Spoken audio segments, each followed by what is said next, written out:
এটা যে যখন ওখানে ওয়াশ মিনিস্টারকে আমি ইচ্ছাকৃতভাবে জিজ্ঞেস করলাম, ভাই আপনাদের এখানে ইট বানানোর সমস্ত সুযোগ রয়েছে, হঠাৎ হাজার হাজার ট্রাকে করে নাকি ইট আসে, আর আমি তো দেখে আসলাম কয়েকশো ট্রাক। উনি প্রথমে উত্তর দেন, আমি যখন নাচবান্ধা হয়ে ধরলাম তখন উনি বললেন টপ সয়েল ব্যবহার করে এখানে কঠোরভাবে নিষিদ্ধ। মানে আমার টপ সয়েলের ইট চলে যাচ্ছে আমার পার্শ্ববর্তী দেশে, আমরা অসম্ভব খুশি ফরেন কারেন্সি নিয়ে আসছি। এটা খুবই দুঃখজনক। এই ব্যাপারে আমাদের কঠোর থেকে কঠোরতম ব্যবস্থা নেওয়া উচিত। কেমন করে অফিসিয়ালি ব্রিক এই বর্ডার ক্রস করছে, এটা আমি এর আগেও 2-3 বার বলেছি, ওর ওখানে সেমিনারে বলেছে, আজকে আবার বললাম, যার পরিপ্রেক্ষিতে প্রথম আলো একটা বিরাট ভিডিও করেছে। যাই হোক, এটা নিয়ে আমাদেরকে চিন্তা করতে হবে। এটার একটা বিরাট বড় একটা সাবজেক্ট হবে, কারণ আমরা ব্যবহার করবো হচ্ছে সেডিমেন্ট। এটা নিয়ে একটা সার্ভেও তারা করেছে, দেখা যাচ্ছে এই সার্ভেতে আমাদের ইটের একটা বড় অংশই এভাবে পড়াশোনা। স্থাপনা নির্মাণের সময় যেটা ইমপ্লিমেন্টেশন স্টেজে এটা কিভাবে পরিবেশ বান্ধব করা যায়। তো প্রথমে আসি পরিবেশ বান্ধব স্থান নির্বাচন করা, যাতে আমার স্থাপনাটা পরিবেশ বান্ধব হয়। এই ক্ষেত্রে শহর অঞ্চল হোক এবং গ্রামাঞ্চল হোক, দুই দিকে আমাদের দৃষ্টি দিতে হবে। এটা বেসিক্যালি শহর অঞ্চলে যখন আমরা নির্মাণ করি তখন অনেক ক্ষেত্রে হয়তো বলা হয় যে এখন আমাদের টেকনোলজি বা নির্মাণ সামগ্রীর যে উৎকর্ষতার পর্যায়ে আমরা পৌঁছে গেছি, অনেক ক্ষেত্রে হয়তো অনেক কিছু নির্মাণ করা সম্ভব। কিন্তু এই নির্মাণ করতে গিয়ে আমরা যেন এমন করে না ফেলি, আমাদের যে জলাশয় আছে সেটাকে ভরাট করে না ফেলি, আমাদের যে এগ্রিকালচার ল্যান্ড আছে সেটার কথাও ভিন্নভাবে এসছে, নির্মাণ সামগ্রী তৈরি করার ক্ষেত্রে এসছে, কিন্তু আমি বলতে চাচ্ছি আমরা আমাদের এগ্রিকালচার ল্যান্ডকে যাতে নষ্ট করে না ফেলি, সেই বিষয়গুলোকে গাইড করার জন্য আমাদের ডেভেলপমেন্ট প্ল্যান তৈরি করছে ডেভেলপমেন্ট অথরিটিগুলো। কাজে তার যাতে উপযুক্ত ইমপ্লিমেন্টেশন হয় সেদিকে খেয়াল রাখতে হবে। গ্রামাঞ্চলগুলোর জন্য এখন ওরকমভাবে কোনো ডেভেলপমেন্ট প্ল্যান নাই, কিন্তু গ্রামাঞ্চলে আমরা রাস্তার ধার ধরে যেভাবে ডেভেলপমেন্ট করে ফেলছি তাতে আমাদের কিন্তু অনেক কৃষিজ জমি বা অনেক মানে প্রয়োজনীয় জমি আমরা হারিয়ে ফেলছি। সরকারের উচিত হবে, সেটাও পরিবেশ বান্ধবতার ব্যাপার, কারণ উত্তরের প্রতি 5টা প্লটে একটা লিফট লাগছে, কিন্তু 3 বিঘা জমিতে 200 অ্যাপার্টমেন্টে আমার 6টা লিফট লাগছে।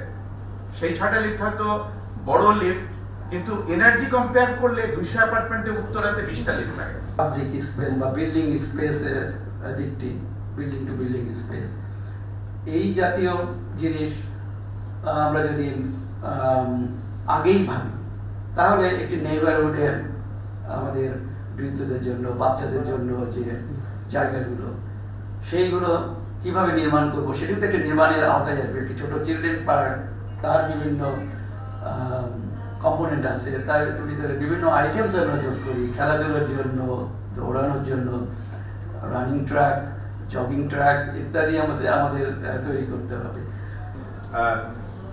Rules and snapshot of rules R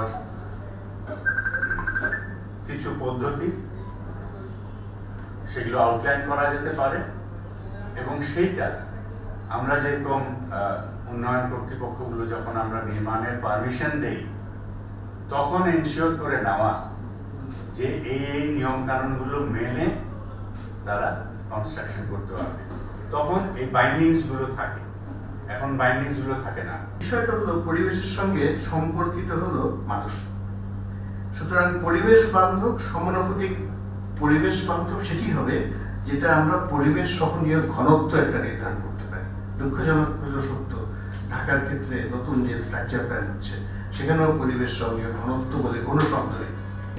alternative environment friendly material আমরা প্রমোট করার চেষ্টা করছি।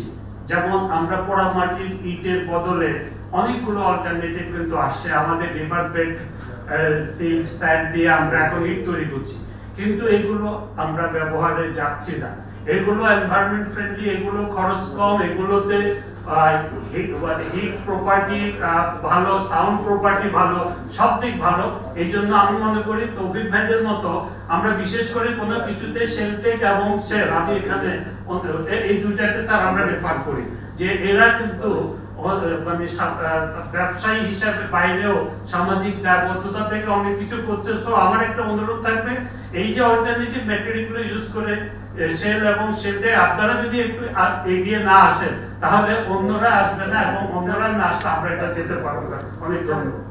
তো এই যে সমস্যাগুলো এটা কিছুটা এলিমিনেট করা যাবে যে উন্নত প্রযুক্তি যেটা পাইলন একটা গায়ের জোরে যে একদম হাইড্রোস্ট্যাটিক হাইড্রোলিক প্রেসারে ঢুকিয়ে দিচ্ছে। এখন স্যার আসতেছে, সো থিংস আর ইমপ্রুভিং, সবাই বিপদে পড়েই আনতেছে। তো মানে ম্যাটেরিয়ালে পরিবেশ বান্ধব করা সম্ভব কিছুটা, এনভায়রনমেন্ট ফ্রেন্ডলি ম্যাটেরিয়াল অনেকে ব্যবহার করে আমরা দেখে আসছি। তো এখন কংক্রিট আমাদের ইউনিভার্সিটি ল্যাবরেটরিতেই করেছে, যেটা পোরাস কংক্রিট, পানি নিচে চলে যাবে rather than going through surface drain. আমাদের যে রিলেটেড একটা প্রবলেম হচ্ছে যে water table is going down every year, যার জন্য ডিপ টিউবওয়েলগুলো প্রত্যেক বছর না হলে কিছুদিন পর পর আরও নিচে যেতে হচ্ছে। এটা আরও বাড়তে থাকবে যদি না আমরা এই গ্রাউন্ড ওয়াটার রিচার্জ এটা না করি।